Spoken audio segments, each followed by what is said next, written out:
Students, welcome to my YouTube channel English by Jyoti. आज मैं आप लोग को पढ़ाने वाली हूँ क्लास 12 का poem A thing of beauty, जिसके पोएट हैं जॉन किट्स। एक्चुअली ये जो पोएट है ये इंडियन ए पोएटिक रोमांस का एक छोटा सा पार्ट है। ये पूरा पोएट्री कलेक्शन है, उसमें से एक छोटा सा पार्ट है ए thing of beauty. John Keats was born on 31 1795 in the city of London, United kingdom. United kingdom में इनका जन्म हुआ था। पोएट के बारे में थोड़ा बहुत आपको जानकारी रखनी चाहिए। ए thing of beauty, A thing of beauty, सुंदरता की चीज, यह है टाइटल का मीनिंग। अब आप समझो, कहीं भी आप घूमने जाते हो, कोई भी ऐसा प्लेस जो बहुत ही खूबसूरत हो, जैसे कश्मीर में गंगा सागर, बहुत सी चीजें जो भी खूबसूरती की बहुत जगह आप कहीं जाते हो और फिर आप जो देखते हो वो ब्यूटी देखते हो, आपके मन में, वो आपके दिमाग में बैठ जाती है, वो हमेशा के लिए बैठ जाती है। जब भी आप डिसअपॉइंटेड होते हो तो उस इमेज के बारे में अगर आप सोचते हो तो आपका मूड एकदम हैप्पी हो जाता है। तो अभी आप नहीं समझ रहे होगे, अभी मैं पोएट जब आप लोग पोएम लाइन बाय लाइन आप लोग को पढ़ाऊंगी तो आप समझ जाओगे। ए thing of beauty Joy for ever, कह रहे एक सुंदरता की चीज जो है हमेशा के लिए हमें आनंद देती है। अब ए थिंग ऑफ ब्यूटी से यहाँ मीनिंग है, आप समझ लो, नेचर से, अर्थ से, लिटरेचर से, आर्ट से, ना कि ह्यूमन बीइंग, मानव जाति से मतलब नहीं है। ए thing of beauty Joy for ever, एक सुंदरता की चीज क्या है, हमेशा आनंद देती है। इट्स लवलीनेस इंक्रीजेज, और जो इसकी सुंदरता होती है वो बढ़ती जाती है, बढ़ती ही जाती है। It will never pass into nothingness but will keep a bower, देखिए, it will never pass into nothing, ये कभी समाप्त नहीं होती, ये समाप्त होने वाली नहीं है। अब जैसे आप समझो, ह्यूमन बीइंग का अगर यहाँ पे बात होता कि किसी मानव के या फिर किसी इंसान के, तो इंसान की खूबसूरती हमेशा के लिए नहीं होती है, वो किसी ना किसी एक दिन ढल जाएगी। तो यहाँ पे अब मतलब जाहिर सी बात है कि पोएट नेचर की ही बात कर रहे हैं, लिटरेचर, आर्ट, जो ये इंडलेस चीजें हैं इनकी बातें कर रहे हैं।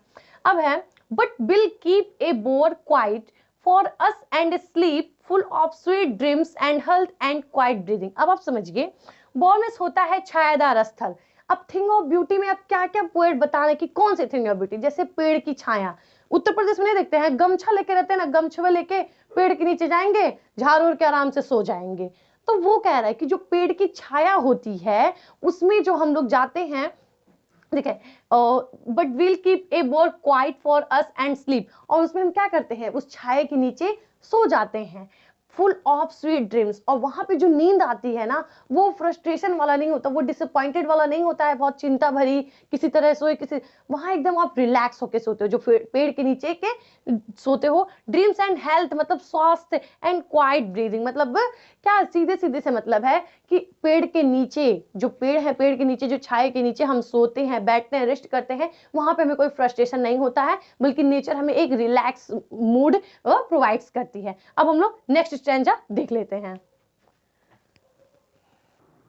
अब हम लोग इस स्टैंजा को देख लेते हैं। अब पीछे स्टैंजा में जैसे था कि वो जो पेड़ की छाया थी, वो आप पोएट एग्जाम्पल दे रहे थे ए थिंग ऑफ ब्यूटी की, कि इस तरह ए थिंग ऑफ ब्यूटी हमें जॉय प्रोवाइड्स करती है। अब हम लोग देखते हैं, therefore on every morrow are we breathing a flowery band to bind us to the earth, spite of despondence of the inhuman dearth of novel natures of the gloomy days। इसको हम नीचे से वो क्या करेंगे, नीचे से अर्थ समझे। कभी कभी ये पोएम में होता है कि कुछ कुछ लाइन्स के नीचे से, देखिए, spite of despondence of in the inhuman dearth of novel nature। अब देखिए, inhuman dearth में होता है कमी, novel nature मतलब अच्छे इंसान, gloomy days मतलब अंधकार निराशाजनक दिन।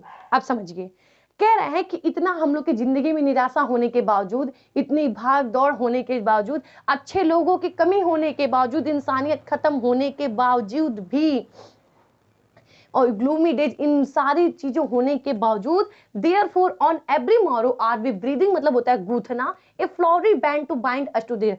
इन सारी चीजों होने के बावजूद भी हम प्रत्येक सुबह, हर दिन सुबह को, जो भी नेचर की, जैसे सूर्य, चंद्रमा, ये सब उठते हैं, वो उठते हैं नेचर में, जो चिड़ियों की आवाजें होते हैं, इन सारी चीजों से कनेक्ट करके अपने आप को क्या करते हैं, नेचर से कनेक्ट करते हैं अपने आप को। इतनी निराशा, भाग दौड़ होने के बाद भी हम अपने आप को इस दुनिया से, इस वर्ल्ड से, और इस पृथ्वी से, इस नेचर से हम अपने आप को, खुद को कनेक्ट करते हैं, ताकि हम अपनी जिंदगी को जी पाए, अपनी जिंदगी को सरल बनाए, यही है इसका, ठीक है। इतनी निराशाओं, अच्छे लोगों की कमी होने के बावजूद भी, अच्छे कैरेक्टर्स होने की कमी होने के बावजूद भी, इतने अंधकार होने के बावजूद भी हम प्रत्येक सुबह अपने आप को, जो भी नेचर में चारों ओर चीजें हैं, जो हमारे इमेज में, जो हमारे माइंड में अच्छी अच्छी नेचर की चीजें हैं, उन सारी चीजों को हम एक फ्लोरी बैंड, मतलब फूल, वो बोला ना, फूलों का एक वो बनाएंगे गुथ के। तो वहां पोएट का मीनिंग है कि जो भी अच्छी अच्छी हमारी यादें हैं, जो नेचर की एलिमेंट्स, उनसे हम अपने आप को कनेक्ट करते हैं और अपने आप को अर्थ पे पाते हैं। अब हम लोग नेक्स्ट स्टैंजा देखते हैं। अब हम लोग सेकंड स्टैंजा देखते हैं। सेकंड स्टैंजा थोड़ा ध्यान से समझिएगा, थोड़ा दिक्कत ना हो आप लोग को। Of all the unhealthy and over dark wait made of searchingness, in spite of all some shape of beauty moves away the pall from our dark spirits, such the sun, the moon, trees old and young, sprouting a steady boon from simple sheep and such are daffodils with the green world they live in। अब समझिए इसका क्या है। Of all the unhealthy and over dark which, कह रहे हैं कि जो हमारी लाइफ में निगेटिविटी है, निराशाजनक, हम अलग, देखिए ओवर डार्क विच, कभी कभी हम भटक के गलत रास्तों पे चले जाते हैं। अनहेल्दी मतलब लाइफ में कुछ अच्छा नहीं हो रहा होता है, बहुत ज्यादा फ्रस्ट्रेशन रहता है। इन सब के बावजूद, इन स्पाइट ऑफ ऑल, इन सब के बावजूद सम शेप ऑफ ब्यूटी, कुछ ऐसी पॉजिटिविटी है, कुछ ऐसे भी चीजें हैं, कुछ ऐसी भी वस्तुएं हैं जो इन निगेटिविटी को और जो हम भटक जाते हैं इन सारी चीजों को हटा देती है और पॉजिटिविटी ला देती है। अब वो कौन कौन सी चीजें हैं देखिए। फ्रॉम आवर डार्क स्पिरिट, मतलब क्या कह रहा है, मूव्स अवे, मूव्स, ये देखिए मूव्स अवे, हमारे माइंड से क्या करती है, वो जो निगेटिविटी है, जो हम भटक जाते हैं, जो निराशा, उन सारी चीजों को हटा के पॉजिटिविटी ला देती है। वो सारी क्या चीजें हैं, वो क्या है, सन, सूरज, moon, trees, trees old and young, यानी बड़े पेड़ और छोटे पेड़, यानी टोटल नेचर की बात हो रही है, ठीक है। Sprouting shady boon from simple sheep and such are daffodils with in the green world they live in. अब फिर कौन कौन सा, सूरज, चंद्रमा, भेड़, छोटे बड़े पेड़, और क्या है लिखा नहीं है, sprouting steady boon from a simple सीप, जो पेड़ है ना, पेड़, बड़े पेड़, छोटे पेड़, ये जो भेड़ों को भी छाया दे रहे हैं। तो यहाँ पे पोइट कह रहे हैं कि जो नेचर है वो हमें ही नहीं, यानी इंसानों को बस नहीं, वो जानवरों को भी ब्यूटी, मतलब क्या, एक जॉय, उनको एक प्लेजर प्रोवाइड्स करता है। तो वही कह रहा है। Friends, such are daffodils, daffodils नहीं जानते, डैफोडिल्स एक कुमुदनी लिली, जैसे लिली फूल तो जान ही रहोगे ना, लिली के ही प्रजाति का एक है, बहुत ही ज्यादा सुंदर होता है ये पूरा टोटल, जैसे सरसों आप लोग देखे होंगे, सरसों से रिलेट करिए, सरसों देखते ना, पूरा पीला पीला लगा रहता है, हरा, वो पूरा उसकी वो डाल रहती है, जो भी प्लांट्स के बोलते हैं, ऊपर फूल रहता है। इस तरह डैफोडिल्स होते हैं, पीले पीले इनके फूल होते हैं, और जो उनकी शाखाएं होती हैं वो ग्रीन होती है। तो वही कह रहा है, such are daffodils with the green world they live in. और ग्रीन वर्ल्ड मतलब हरे संसार में, यानी कि जो पूरा उनकी खेती होती है, जो पूरे डैफोडिल्स होते हैं, पूरे ग्रीन कलर के होते हैं, जो फ्लावर होता है उनका, वो तो ये सब क्या है, ये जो डैफोडिल्स हैं, सन है, मून है, प्लांट्स हैं, सीप हैं, ये सब क्या करते हैं, हमारी निगेटिविटी को हटा के हमें पॉजिटिविटी देते हैं, यानी कि जो भी हम भटके हुए हैं, ये सब हमको काम, मतलब एक शांति देते हैं, एक रिलैक्स देते हैं हमारी लाइफ में, ठीक है। और क्या क्या है, और भी है, they live under clear rills that form themself a cooling covert make against the hot seasons. क्या है, सरिताएं, अब नदी की बात करें, सही बात, ऑब्वियसली सरिताएं, नदी, ये सब तो होते ही है। आप लोग जब कहीं गए होंगे, जो झरनाएं होते हैं, मोबाइल में देखे होंगे, टीवी में कहीं देखे, जो झरना होती हैं, तो उनकी बात कर रहा है कि जो किनारे किनारे से पानियां निकलती हैं, जो सरिताएं निकलती हैं, वो अपने छोटे छोटे रास्ते बना के, झुरमुट बना के निकल जाती हैं, और वही जो पानी निकलती हैं, वही जाके जो गर्मियों के सीजन में हमें लाभ देती हैं। इसमें इस स्टैंजा में 2 लाइन और है, मैं वो अब बोर्ड पे आ नहीं पा रहा था, मैं अभी लिख को आपको समझा देती हूँ। अब उसी स्टैंजा में ये 2 लाइन और था, तो मैं बता देती हूँ। अब ध्यान रखिए कि जो हमारे लाइफ में निगेटिविटी है, जो हम भटक रहे हैं, जो फ्रस्ट्रेशन है, इन सब चीजों को कौन हटाता है, nature, the sun, the moon, the sheep, the old and young trees and the clear reels.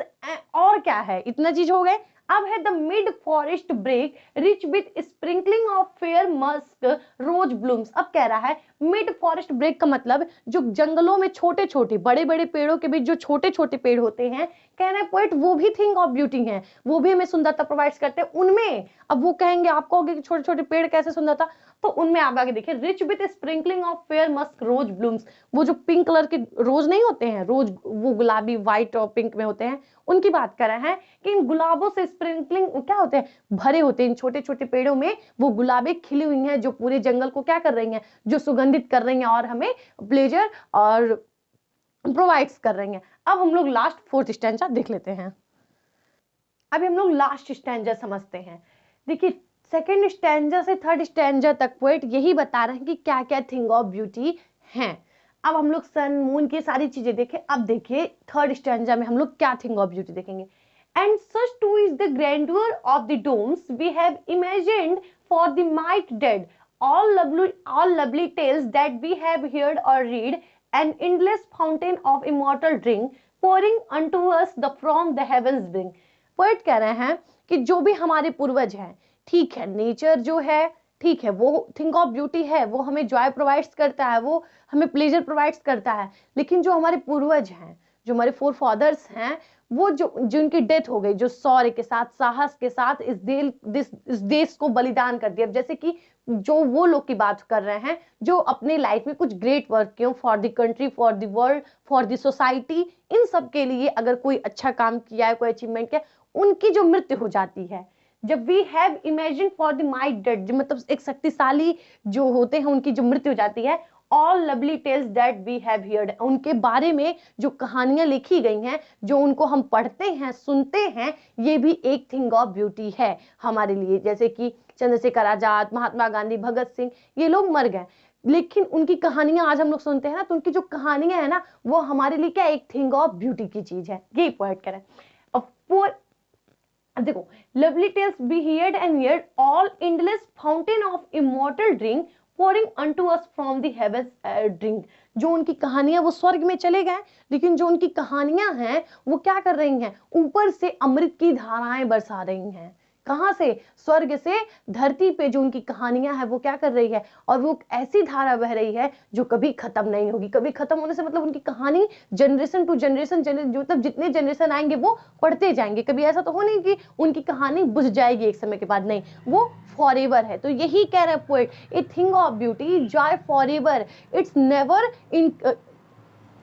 Never and, ये कभी खत्म नहीं होगी, ये बढ़ती ही जाती है। और एक जनरेशन के लिए नहीं, जितनी भी जनरेशन आ रही है उन सारों के लिए ये है, जैसे कि इनकी टेल्स स्टोरी। ये था पूरा एक्सप्लेनेशन, ठीक है।